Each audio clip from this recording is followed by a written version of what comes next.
در واپسین سالهای دودمان صفوی واقعه‌ای رخ داد که طی آن شاه سلطان حسین صفوی مرزهای دیپلماتیک را در هم نوردید. این واقعه نه با جنگ و شمشیر بلکه با ننگ اتفاق افتاد. تجاوز به سفیر عثمانی. ماجرا از چه قرار بود؟ در آن زمان خبر فساد درباریان صفوی از کوچه پس کوچه های اصفهان توسط جهانگردان و سفرنامه نویسان به دولت‌های همسایه ایران هم رسیده بود. چون این خبر به سلطان عثمانی رسید، وی مشاوران خود را احضار نمود و از روی مصلحت گفت: ما را با پادشاه ایران اخوت و دوستی است، پس باید دولت ایران را محافظت نمود، زیرا که دولت عثمانی و ایران تکیه بر همدیگر دارند. به آنها دستور داد نامه‌ای به پادشاه ایران بنویسند با این پیام که شاهنشاه ایران وزرا، امرا و ارکان دولت خود را تغییر دهد و اگر در این کار سستی ورزد، دولت صفوی به باد فنا خواهد رفت. این نامه را که پر از پند و تهدید بود به دست سفیری به نام عمر آقا سپردند و او به عنوان ایلچی یا سفیر عثمانی به همراه هیئتی راهی دربار شاه سلطان حسین در اصفهان شد.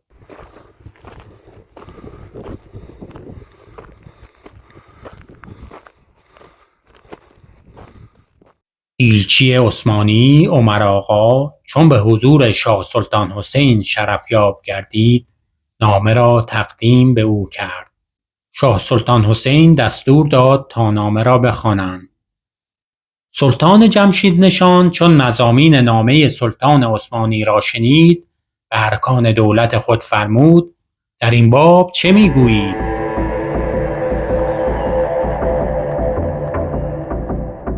به خاک پای همایونی شاه سلطان حسین الموسوی الصفوی عرض نمودند که سلطان عثمانی و اتباعش در دریای ضلالت و گمراهی غرق می باشند و کسی که خود گمراه است چگونه دیگری را راهنمایی می نماید. ای پادشاهی که تمام جهان فرمان بردار توست، سلطان عثمانی و تابعانش بر تو و تابعانت حسد می ورزند. آنها نسبت به پیشگاه تو بسیار بی‌ادبی کردند و تو را کوچک نمودند و انشاءالله به اقبال تو و به شمشیر کج قزلباشی تشریفات عثمانی را به آتش خواهیم فرستاد و دولت عثمانی را بر باد فنا خواهیم داد. پاسخ امیران و درباریان آتشی در خود داشت. آنها که از متن نامه خشمگین بودند، ایلچی عثمانی را گرامی نداشتند و او را به تمسخر و طعنه خوار نمودند. در پس این خشم پنهان نقشه پلید در حال شکل گیری بود.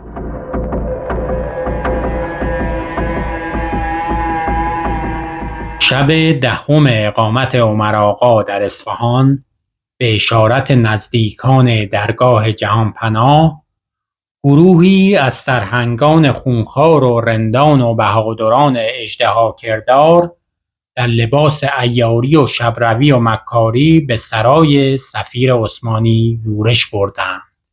در سکوت شب ناگهان درهای خانه شکست و سایه‌ها به درون خزیدند.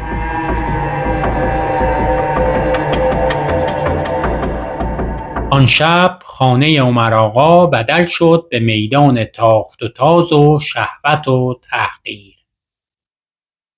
آنها سفیر بخت برگشته و همه همراهانش را مورد تجاوز قرار دادند.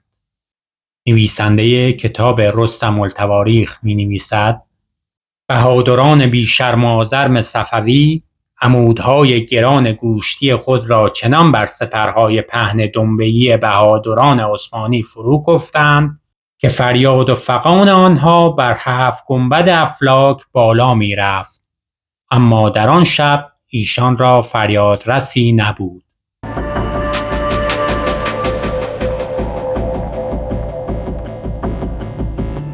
پس از تجاوز سبیل‌های سفیر و همراهانش را تراشیده و از اموالشان آنچه را که قیمتی بود ربودند و سپس هر یک از آن رندان مکار به راهی گریختند.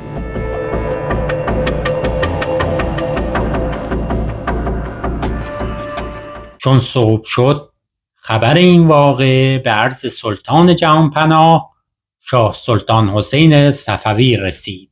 از امنای دولت پرسید این چه داستان است؟ به عرض اقدس آن سلطان والاجاه رساندند ای پادشاهی که تمام جهان فرمان بردار توست، تو بیشک فرزند حیدر کراری، پس هر کس که تو را کوچک نماید به چنین بلایی مبتلا می شود. صفای باطن تو بیشک سنیان را رسوا نموده و به سزای خود رسانیده.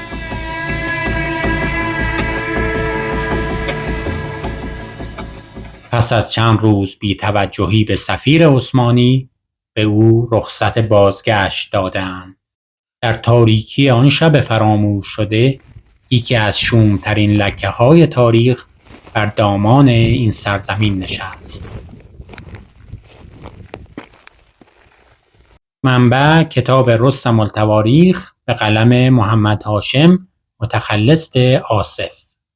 اگر ورای روایت‌های رسمی به دنبال حقیقت‌هایی هستید که در سایه مانده‌اند با ما همراه شوید. در این کانال ناگفته‌ها و روایت‌های فراموش شده یا کمتر شنیده شده‌های تاریخ و جامعه ایران را از منابع دست اول بدون سانسور خواهید شنید.